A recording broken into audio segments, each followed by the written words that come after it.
Hello everyone, मैं AP Singh आपका स्वागत करता हूं अपने YouTube channel APS study zone पर।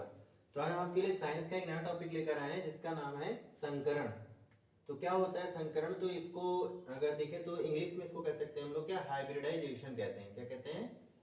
Hybridisation.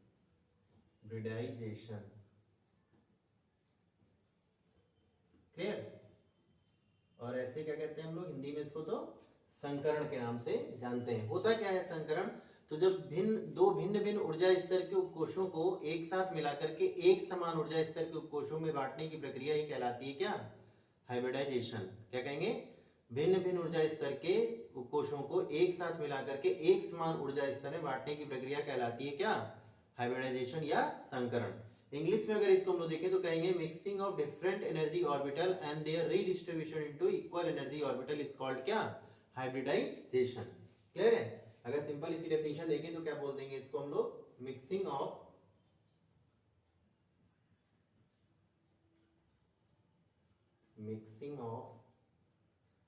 Different energy orbital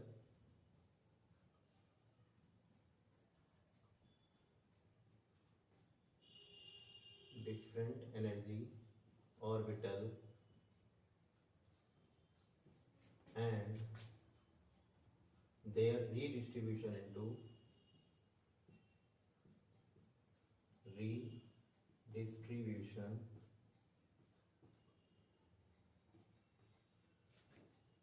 into equal energy orbital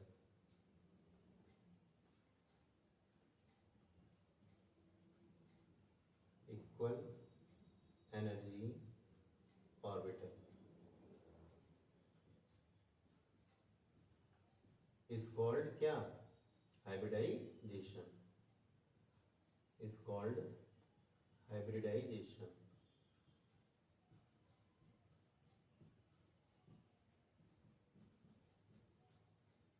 clear?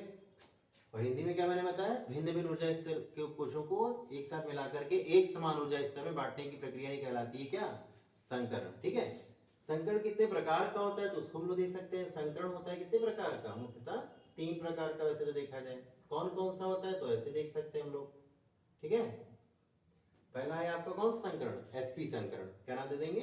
SP संकरण। क्लियर है? दूसरा है आपका sp2 संकरण। क्लियर? तीसरा है आपका sp3 संकरण। क्लियर? तो क्या होता है ये? तो इसको हम देख सकते हैं क्या कि sp संकरण क्या रहेगा? जब एक s ऑर्बिटल और एक p ऑर्बिटल क्या करता हो, आपस में ओवरलैप करता हो यानी कि अतिव्यापन करता है, तो उसके फलस्वरूप जो संकरण की प्रक्रिया देखी जाती है उसको हम लोग बोल देते हैं क्या? sp संकरण। क्या कहेंगे? जब एक s ऑर्बिटल और एक p ऑर्बिटल आपस में मिलकर के अतिव्यापन करते हैं या ओवरलैपिंग करते हैं तो उसको हम लोग बोल देते हैं क्या?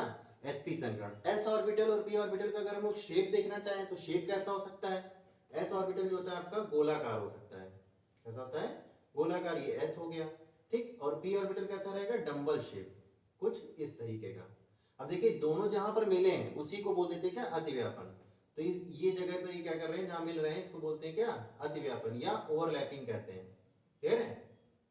समझ में आ रहा है? ठीक? क्या कर रहे हैं ये लोग? अतिव्यापन इसको बोला जाएगा। अतिव्यापन या ओवरलैपिंग कह सकते हैं। समझ में आ रहा है? तो क्या कहेंगे? जब एक s ऑर्बिटल और एक p ऑर्बिटल आपस में मिलकर क्या करते हैं? अतिव्यापन करते हैं तो वो कहलाता है क्या? आपका sp संकरण। ऐसे ही आपका किस में आ जाएगा? sp2 संकरण में। sp2 में क्या हो जाएगा? एक s ऑर्बिटल रहेगा। क्लियर है? क्या रहेगा? एक s ऑर्बिटल और इसमें दो p ऑर्बिटल रहेंगे, एक इस तरफ से और एक इस तरफ से। क्लियर? तो ये एक p ऑर्बिटल हो गया और एक ये p ऑर्बिटल हो गया। तो ये कौन सा संकरण कहलाएगा? sp2 संकरण।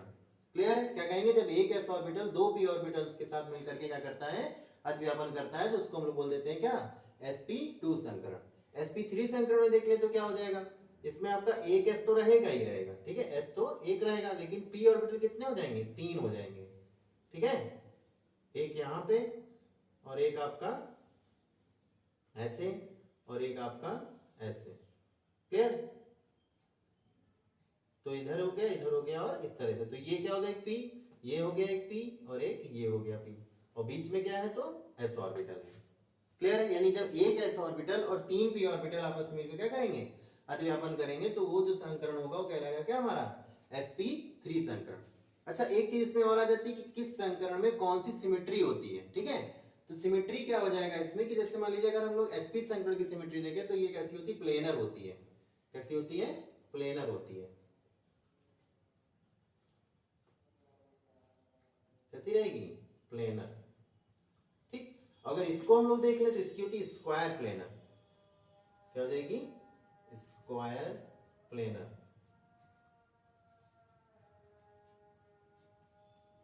क्लियर? इसकी देखें तो टेट्राहीड्रल होती है सिमेट्री। कैसी रहेगी? टेट्राहीड्रल।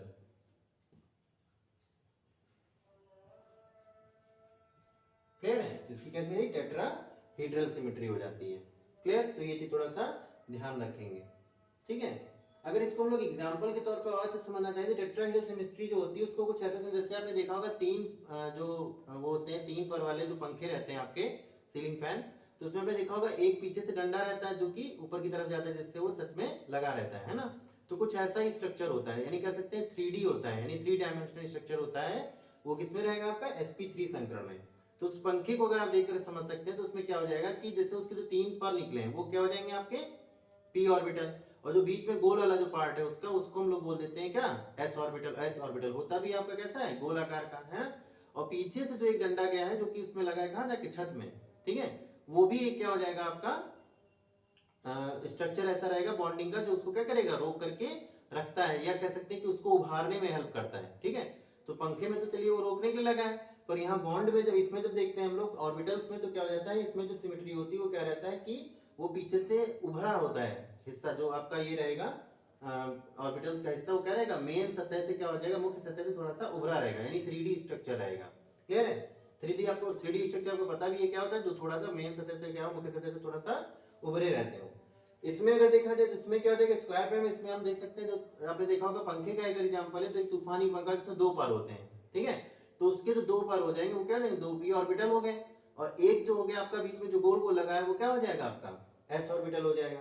क्लियर है? तो वहां भी ओवरलैपिंग हो रहा है ना, तो इस तरह से पंखे का एग्जांपल अगर दिमाग में बैठाएंगे तो उससे भी हम लोग इसको बिल्कुल समझ सकते हैं। अच्छा, इसमें भी अगर पंखे का एग्जांपल है जिसमें हम लोग समझ सकते हैं, वो हो सकता है आपका क्या? जो हैंड फैन होता है, हाथ में लेकर के जो घुमाते हैं हम लोग, है ना, उसमें जब आप घुमाते हैं तो उसमें जिस पार्ट को पकड़ रहे हो आप घुमाने के लिए, वो आपका क्या हो जाएगा? s orbital. ठीक है, और जो आपका घूम रहा है वो पार्ट क्या हो गया? p orbital. क्लियर है? तो वो क्या हो गया? अगर हैंड फैन वाला एग्जांपल ले रहे हैं तो sp संकरण समझ सकते हैं। ठीक है, उससे अगर आपका तूफानी पंखा 2 पर वाला समझ लें तो उससे क्या हो जाएगा? आपका sp2 संकरण। अगर नॉर्मल जो सीलिंग फैन 3 पर वाले होते हैं उसको अगर देखा जाए तो उसमें 3D स्ट्रक्चर होता है, तो उसको हम लोग कह सकते हैं क्या? sp3 संकरण के आधार पर हम लोग इसको क्या कर सकते हैं? समझ सकते हैं। समझ में आ रहा है? ठीक है, तो संकरण मैंने क्या बताया आपको कि जब भिन्न भिन्न ऊर्जा स्तर के कोशों को आपस में मिलाकर के एक समान ऊर्जा के स्तर में बांटा जाता है तो वो प्रक्रिया कहलाती है क्या? संकरण या हाइब्रिडाइजेशन कहलाती है। क्लियर है? जिसको हम लोग अगर इस तरह से देखें इंग्लिश में तो क्या कहेंगे? Mixing of different energy orbital and their redistribution into equal energy orbital is called क्या? हाइब्रिडाइजेशन। क्लियर है? फिर संकरण आपके 3 प्रकार के होते हैं। कौन कौन से? sp संकरण, sp2 संकरण और sp3 संकरण। sp संकरण मैंने क्या बताया? जब एक s ऑर्बिटल और एक p ऑर्बिटल आपस में ओवरलैप करते हैं, यानी कि अतिव्यापन करते हैं, जिसके फलस्वरूप वो संकरण जो प्रदर्शित करते हैं वो कहलाता है क्या? हमारा sp संकरण। इसकी सिमेट्री कैसी होती है? तो प्लेनर सिमेट्री होती है। ठीक है, sp2 संकरण में क्या था? एक s ऑर्बिटल और 2 p ऑर्बिटल आपस में ओवरलैप करते हैं, अतिव्यापन करते हैं, उसके फलस्वरूप जो संकरण प्रदर्शित करते हैं वो हमारा कहलाता है क्या? sp2 संकरण। इसकी सिमेट्री कैसी? तो स्क्वायर प्लेनर होती है। फिर आपका sp3 संकरण आ जाता है जिसमें क्या था? एक s और 3 p ऑर्बिटल आपस में ओवरलैप करते हैं या अतिव्यापन करते हैं, तो वो प्रक्रिया कहलाती है क्या? हमारी sp3 संकरण, जिसमें सिमेट्री का देखें तो टेट्राहेड्रल सिमेट्री होती है इसकी। क्लियर है? तो आज हम आपके लिए एक छोटा सा टॉपिक लेकर आए थे, संकरण। आई होप कि वीडियो आपको अच्छा लगा होगा। अगर वीडियो आपको अच्छा लगा है तो वीडियो को लाइक कीजिएगा, शेयर कीजिएगा और चैनल को जरूर सब्सक्राइब कर लीजिएगा। Thank you.